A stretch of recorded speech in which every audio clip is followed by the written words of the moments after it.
Hi hello, നമുക്ക് വളരെ പെട്ടെന്ന് ഒരു ഫ്രൈഡ് റൈസ് റെഡിയാക്കി എടുത്താലോ? ചിക്കൻ ഇല്ലാതെ എഗ്ഗ് കൊണ്ടാണ് കേട്ടോ ഫ്രൈഡ് റൈസ് റെഡിയാക്കാൻ പോകുന്നത്. 2 കപ്പ് വൈറ്റ് ബസ്മതി അരിയാണ് കേട്ടോ ഞാൻ എടുത്തിട്ടുള്ളത്.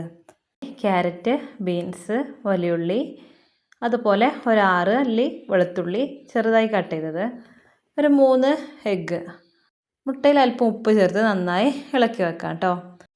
ഇത്രയും ഇൻഗ്രീഡിയൻസാണ് ഫ്രൈഡ് റൈസിന് ആവശ്യമായിട്ട് വരുന്നത്. ഒരു വലിയ പാത്രം വെച്ച് അതിലേക്ക് 6 ടേബിൾ സ്പൂൺ സൺഫ്ലവർ ഓയിൽ ഒഴിച്ച് കൊടുക്കാം. ചെറുതായി കട്ട് ചെയ്ത് വെച്ച വെളുത്തുള്ളി ചേർത്ത് കൊടുക്കാം. അതിൻ്റെ കൂടെ ക്യൂബായി കട്ട് ചെയ്ത് വെച്ച ഉള്ളി, ബീൻസ്, ക്യാരറ്റ് ഇതെല്ലാം ചേർത്ത് കൊടുക്കാം. ഇതിൻ്റെ കൂടെ അല്പം ഉപ്പും ചേർത്ത് നന്നായി ഒന്ന് ഇളക്കി വേവിച്ചെടുക്കാം. ഒരു 2 മിനിറ്റ് നേരം വേവിച്ചെടുത്താൽ മതി.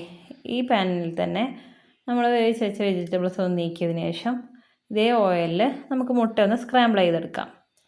മുട്ട നന്നായി ഇളക്കി ഉടച്ചെടുത്തതിന് ശേഷം നമ്മുടെ വെജിറ്റബിൾസും കൂട്ടി നന്നായി ഒന്ന് ഇളക്കിയെടുക്കാം.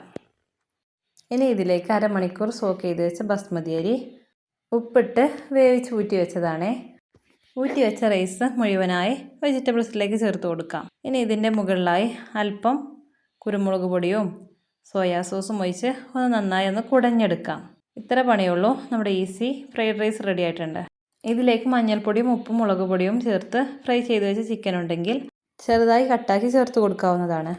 നിങ്ങൾക്ക് എൻ്റെ വീഡിയോ ഇഷ്ടപ്പെട്ടാൽ ചാനലൊന്ന് സബ്സ്ക്രൈബ് ചെയ്യണേ, ലൈക്ക് തരണേ, കമൻറ്റ് ഇടാൻ മറക്കല്ലേ.